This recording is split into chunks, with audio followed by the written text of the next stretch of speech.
Coucou tout le monde et bienvenue à ce nouvel épisode. Pour commencer, je dois tout d'abord vous avouer que ça me désole que trop peu d'informations aient été publiées sur cette affaire. J'aurais aimé en savoir plus. Vous savez maintenant que je suis fan de détails et dans ce cas-ci précisément, ces détails auraient pu apporter un côté plus humain à ce triste drame. Il va tout de même falloir faire avec pour cette fois, malheureusement. Cet épisode sera divisé en deux parties et vous comprendrez bientôt pourquoi. Mon nom est Nini la Terreur et je suis impatiente de vous raconter cette nouvelle histoire. Vous êtes prêts? C'est parti! Il était une fois l'histoire d'un héros et celle de Blue, le Chihuahua.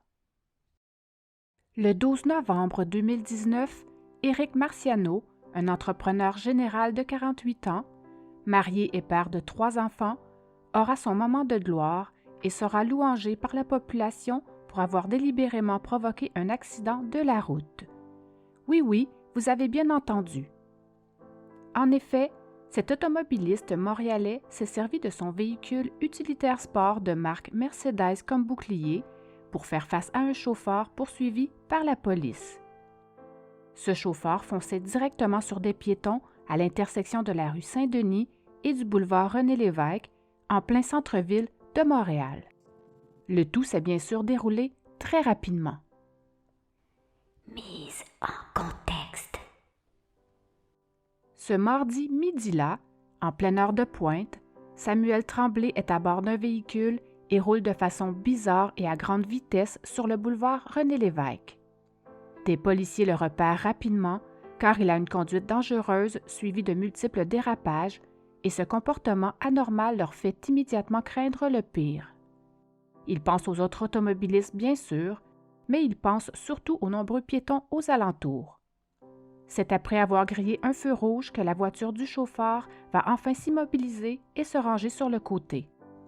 Les policiers vont alors sortir de leur véhicule, armes au poing, et vont rapidement constater que Tremblay n'a pas du tout l'intention de coopérer. Ils voient tout de suite également qu'il semble avoir les capacités affaiblies. En fait, on apprendra un peu plus tard qu'il avait en effet consommé du Xanax et du GHB cette journée-là. Malgré l'intervention des policiers et le barrage créé à ce moment-là par le véhicule de patrouille, Tremblay va tout de même opérer un demi-tour et réussir à s'échapper à vive allure. C'est à ce moment précis qu'entre en scène notre héros. M. Marciano observait la scène de loin, attendant que son feu de circulation passe au vert. D'un simple regard vers cette scène étrange, il saisira immédiatement l'ensemble de la situation.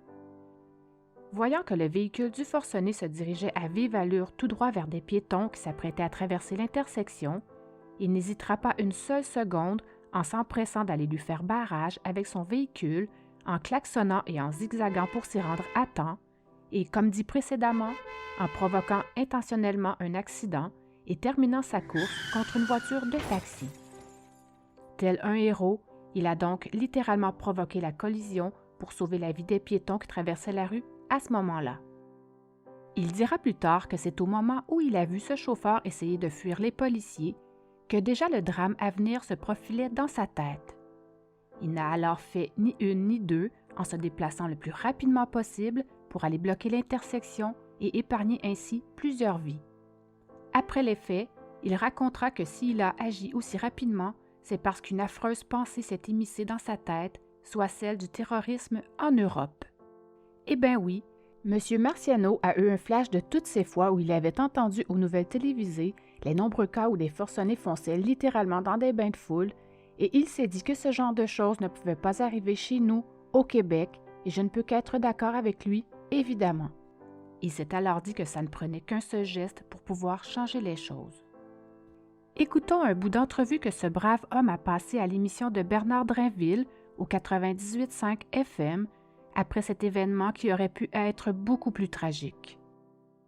Mais d'abord, on s'en va rejoindre Éric Marciano. Je pense qu'on peut parler de héros. Bonjour, Monsieur Marciano. Bonjour, monsieur. Je sais que ça fait plusieurs fois que vous nous racontez cette histoire, mais Oui. je pense que vous comprenez pourquoi les gens sont fiers de vous, là. J'aimerais dire oui. Vous Vous croyez Oui, que vous n'avez fait que la chose normale et que n'importe qui d'autre dans votre situation aurait posé le même geste? je ne sais pas si n'importe qui d'autre, mais c'était la chose à faire. Et il y a beaucoup de gens qui sont bons de nature et qu'ils auraient sûrement fait la même chose. Alors, ramenez-nous, vous êtes dans votre véhicule, racontez-nous ce que vous voyez. Je suis sur Berry, direction nord, au coin de René-Lévesque. Il y a le suspect qui brûle la moitié d'un feu rouge. Il regrette, il recule. Mais il y avait un policier juste à côté. Donc, ils ont baissé leur fenêtre pour discuter. Et par la suite, il a juste pris la fuite. Et donc, le policier est allé à sa poursuite. Et moi, comme il a brûlé le feu rouge, c'était le feu vert pour moi. Donc, j'ai tourné à droite normalement, mais j'étais comme en arrière de l'action. Et donc, je suis rendu au prochain coin qui est Saint-Denis. Eux, ils sont rendus à Sanguinet, qui est celui-là d'après. Et il est resté bloqué dans un banc de neige. Donc, la police est sortie de leur voiture, tiré leur pistolet. Il a réussi à s'enfuir, fait leur demi-tour. Et là, il fonçait tout droit vers l'intersection en question, la Saint-Denis et René-Lévesque, devant l'hôpital. Donc, moi, j'étais à l'intersection de l'autre côté de lui. Donc, j'ai klaxonné pas mal là pour faire bouger les piétons et je me suis mis en travers. Il n'avait pas de place pour passer. Comme je savais qu'il avait une petite voiture, une petite Honda là, qui ne pouvait pas passer le médian, là, comme on dit ça en français, la ligne du milieu, là, parce que sur René-Lévesque, c'est du béton. Oui. Donc, le terre-plein, je pense qu'on dirait. Oui, exactement, le terre-plein, voilà. Exactement. Il n'avait pas où passer, donc il a foncé direct sur moi. OK. Et donc, vous savez que ça va cogner, là? Oui.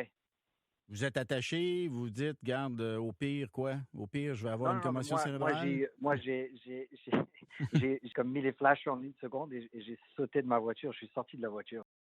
Vous êtes sorti? Oh! OK. Oui, vous avez mis votre voiture sur son chemin et vous êtes sorti. Oui, en une fraction de seconde. Ah, aïe. Ouais, mais ça, c'était dangereux parce que je peux bien croire que vous faites le calcul en une fraction de seconde qui peut pas passer ailleurs, il va devoir vous envoyer. C'est moins dangereux que d'être. C'est une voiture assez grosse que j'ai. C'est un gros SUV là. Lui, il avait une petite Honda. Mais ouais, je pense pas qu'il avait une grande chance à passer à travers le camion. En tout cas, bref, votre calcul a fonctionné. Il a embouti votre voiture. Exact. Et là, il se passe quoi? Sa voiture, il a ses airbags qui ont sauté. Il était inconscient, un peu plus loin que moi. Et entre-temps, moi, j'étais un peu sous le choc, là. Pas trop, mais un peu, là. Et il y avait certains piétons, je pense, ou des employés qui sont allés le faire arrêter son moteur parce que ses roues continuent à tourner tranquillement. C'est comme si on était en drive. Comment on dit ça en français? Oui, votre voiture est avancée en mode embrayage, là. Oui, c'est ça. C'est ça, en roulement. Donc, ils ont essayé de le sortir, mais il était comme bloqué. Après, comme les policiers étaient juste en arrière à cause de la poursuite, ils sont venus couper sa ceinture et ils l'ont sorti de sa voiture. Est-ce que vous avez eu droit à un mot de félicitations des policiers? Est-ce qu'ils ont vu ce que vous avez fait? Oui, ils ont été vraiment, vraiment, vraiment sympathiques. Ils sont venus un après l'autre, chacun individuellement me remercier, me serrer la main. Ils étaient vraiment, vraiment courtois. Et les piétons, eux, il y en a-tu qui sont restés puis qui sont allés vous voir puis dire, monsieur, ce que vous avez fait, merci, parce qu'il aurait pu me foncer dessus? Oui, ils n'ont pas pu parce que il y avait tellement de policiers. Il y avait beaucoup d'employés de la construction parce que c'est au coin du CHUM. Ben oui. Et eux, ils étaient comme pas mal heureux et ils m'ont félicité. Le conducteur qui était en fuite, Samuel Tremblay, maintenant inconscient, sera rapidement transporté à l'hôpital pour des blessures mineures. Heureusement, notre héros, lui, s'en est tiré indemne, mis à part son véhicule qui a été sérieusement endommagé, mais à ce propos, il expliquera, et je le cite, « Je me foutais complètement des dégâts causés à mon véhicule, car ce n'est que du matériel. Je n'aime pas me vanter, alors pour moi, c'était juste normal de faire ça. J'ai fait ce qu'il y avait à faire. » Il confessera également qu'il ne tenait pas plus que ça à ce titre de héros. Le plus important pour lui à ce moment précis était que les gens ne soient pas blessés. Il dira qu'il y avait tellement de monde qu'il fallait absolument qu'il fasse quelque chose. Il était alors en mode mission sauvetage et heureusement, ses réflexes ont été juste parfaits. Le chauffard. Samuel Tremblay est un homme de seulement 19 ans au moment des faits et il est très affecté par des problèmes mentaux. En effet, depuis qu'il a l'âge de seulement 2 ans, sa mère espère que des personnes compétentes vont pouvoir l'aider à trouver exactement les mots qui le rongent. Elle aurait vraiment aimé que des gens qualifiés puissent mettre le doigt sur cette maladie qui le mine depuis si longtemps. Tremblay était d'ailleurs suivi par un psychiatre depuis cet âge et il avait également été hospitalisé à plusieurs reprises. Selon sa mère, son garçon aurait été abandonné par le système de santé. Elle va expliquer que c'est depuis qu'il est passé à l'âge adulte que le système l'aurait effectivement laissé tomber. Les services lui semblaient maintenant négligés, moins bons qu'auparavant. Ça faisait plusieurs années qu'elle se battait pour que son fils soit pris en charge. Elle craignait justement qu'il n'arrive quelque chose de grave avant que des personnes compétentes ne puissent enfin l'aider. S'il n'y avait pas eu ce bon Samaritain cette journée-là, il serait effectivement arrivé quelque chose de beaucoup plus grave. Écoutons ici un extrait d'entrevue qu'Ananda Tremblay, la mère de Samuel, a passé quelques jours après ce fâcheux événement. Le suspect dans cette affaire-là, c'est Samuel Tremblay. Et on en a appris plus sur Samuel Tremblay hier lors de sa comparution. Sa mère, Ananda Tremblay, est avec nous. Bonjour, Mme Tremblay. Bonjour. D'abord, bravo pour votre courage de parler de ça publiquement. C'est pas toujours facile d'en parler, mais vous avez tenu à le faire. Votre fils, il a des problèmes de santé mentale. Depuis sa jeunesse? Oui, depuis sa jeunesse. Ça a débuté, il était bébé. Oui.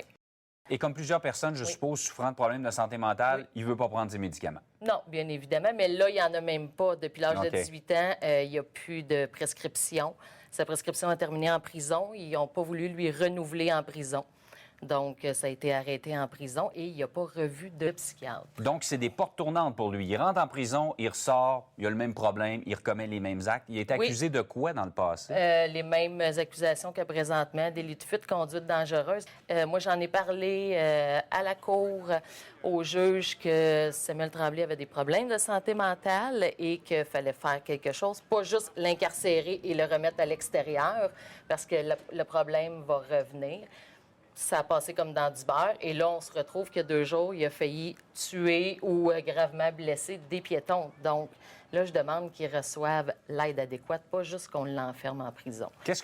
Comment vous avez réagi quand vous avez eu ces images-là, cet événement-là au centre-ville de Montréal, comme maire, là? J'ai été très troublée, mais pas surprise. OK. Parce que ça fait très longtemps que je crie haut et fort qu'un jour, il va arriver quelque chose de grave. Est-ce qu'on va attendre qu'il tue quelqu'un pour le prendre en charge puis dire « Oh, il a besoin d'aide » Et c'est là mon point.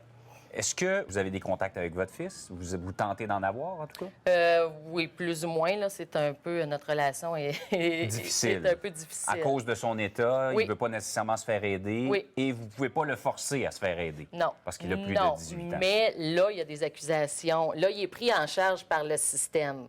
Donc, est-ce que là, on peut faire quelque chose au lieu de juste l'incarcérer?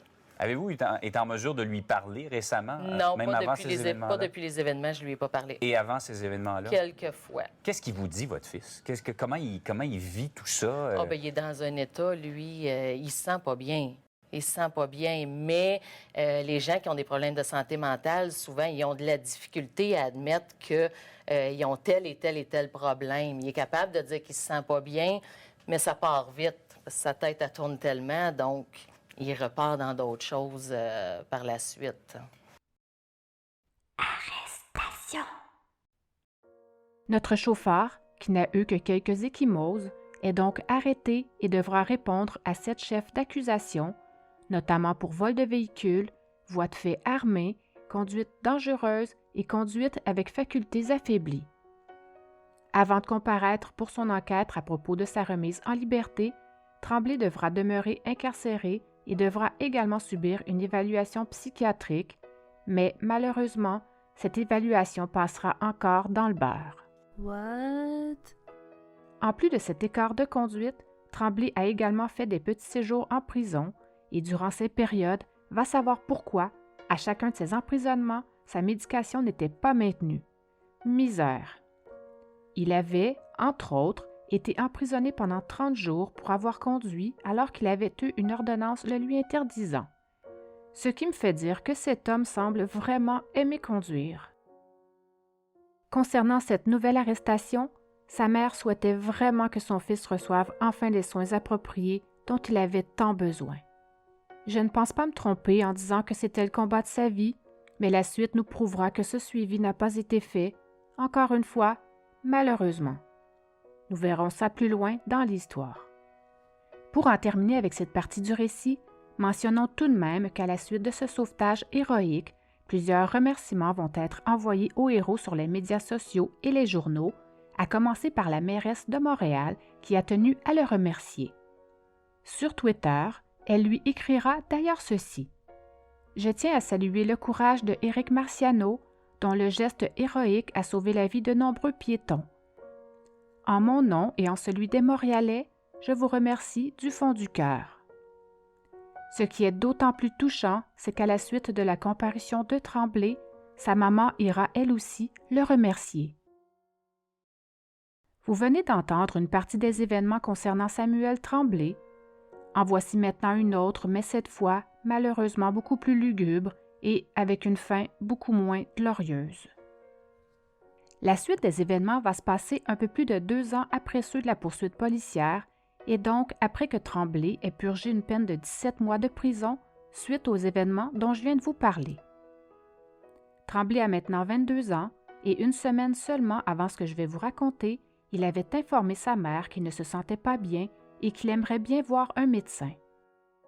Par un triste sort, il en verra bien un, mais sans toutefois être pris au sérieux encore une fois, car il est ressorti de son entretien sans avoir vu de psychiatre et sans même avoir obtenu de prescription médicale.